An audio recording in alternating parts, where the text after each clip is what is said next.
This weekend, the sequel to 2022 Smile comes out in theaters this weekend. Should you go see it? Let's talk about it.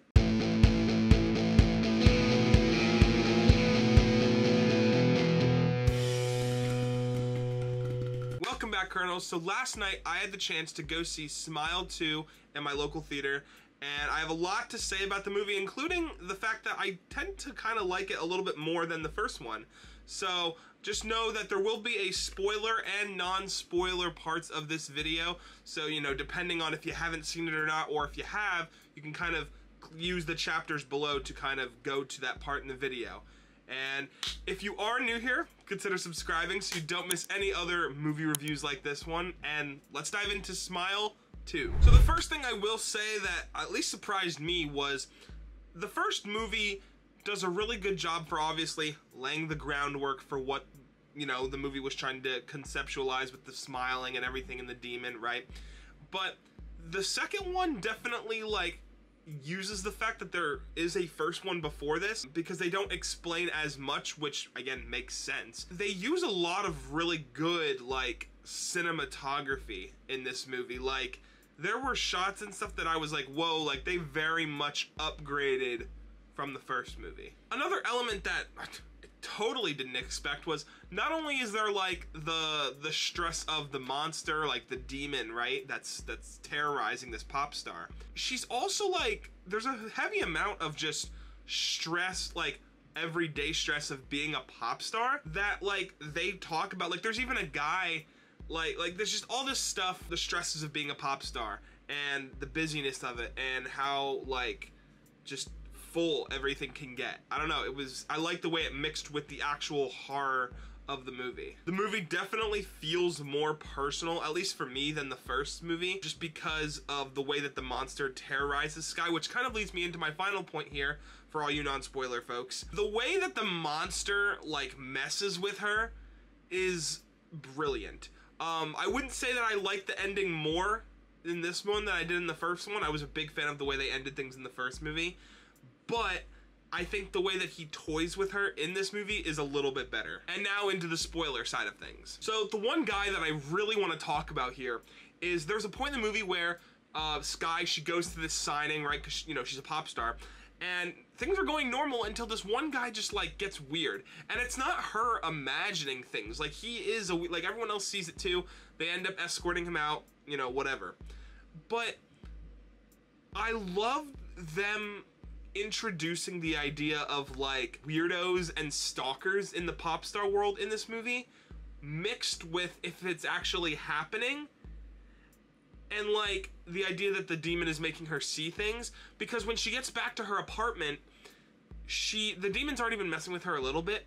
She sees all these clothes of the dude, and she thinks it's him again. Like she thinks, because he's a stalker, he's a weirdo, and he like chases after her in her apartment, but it's actually nothing. And I think the way that they did that was awesome, because it mixes like real life horror, like stuff that you know to be real, with like psychological stuff that might not even be there. Speaking of people chasing her, that was probably the most terrifying part of the movie for me.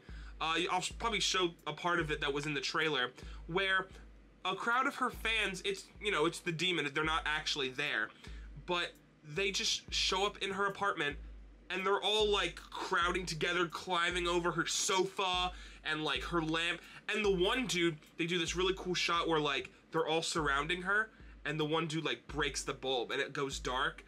That was so cool and terrifying. In this movie though, there is a dude that kind of reaches out to her halfway through the movie. Although I will say, I don't know if it was ever real, because the demon makes you question. Like at the very end, there's this guy.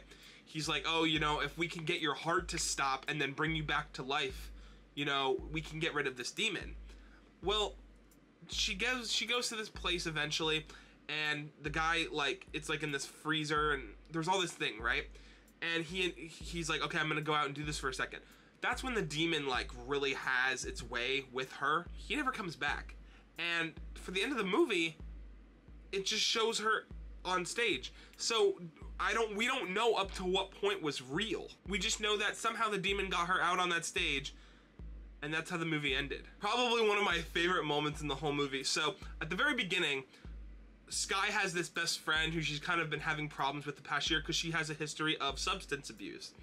Well, she invites her over. She's like, hey, like, I don't feel comfortable, like, something's going on with my mind. This is when the demon first starts, like, giving her, like, the delusions and stuff like that.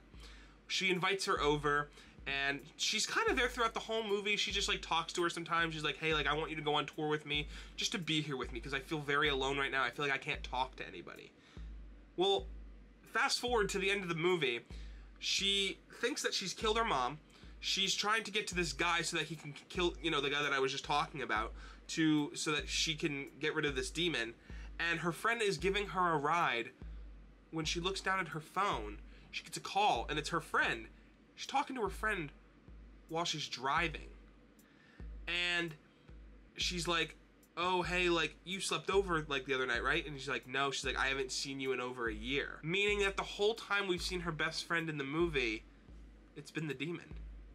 And that was, like, a big whoa moment for, like, at least my whole audience. That's another thing. The demon just casually makes her think that she, like, killed her mother. She, like, tries to walk out of the, like, this movie, like, you don't even know what's real. Like, I might have to go watch this again to be like, okay, like, when does it stop being real, and when does it stop, like, when is it the demons, like, you really don't know.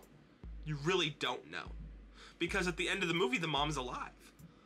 So, I don't know. The one concept that they use in this movie is the fact that, like, she and her best friend, like, were on the road, and she kind of, like, got mad at him and pushed him into this car, and they got into an accident, which killed him and left her severely wounded, which, again, they use as a constant, like, well, at least the demon uses it as a way to, like, get to her, right? At the very end of the movie, when she's stuck in the freezer, the version of herself that was in the car accident is the one terrorizing her. Like, the demon is using that body to terrorize her. So the final thing that I do want to say before I kind of wrap up this movie review, I gotta give credit to Naomi Scott for how much water she drank in this movie. They kind of established that because of her drug addiction, that her therapist recommends that every time she has a thought about drinking, like hallucinations or anything like that, that she down a bottle of water, or have like a glass of water, right? Every time that she has one of these, I guarantee you at least like 10 times in this movie, Naomi Scott, and they're all different scenes. It's not like they like cut the scene and like just put like a random thing of her do it. Like, it's her every time differently, downing a whole bottle of like Voss water. She'll take it out and she'll down the whole thing. And it just became like this thing of, okay, sure, let's do that again.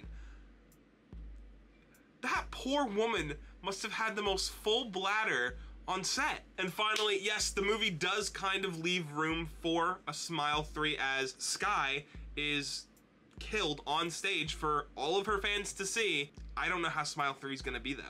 I guess we'll just have to see. I also do want to say, when I went to my theater, they were giving out these posters for Smile 2.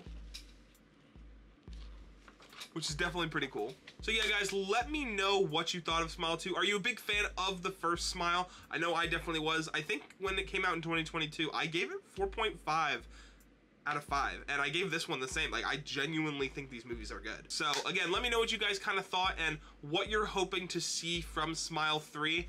And what was the biggest, like, jump scare you got in this movie? Let me know all of that down in the comments below. And I will see you guys in the next one. Peace, Kernels.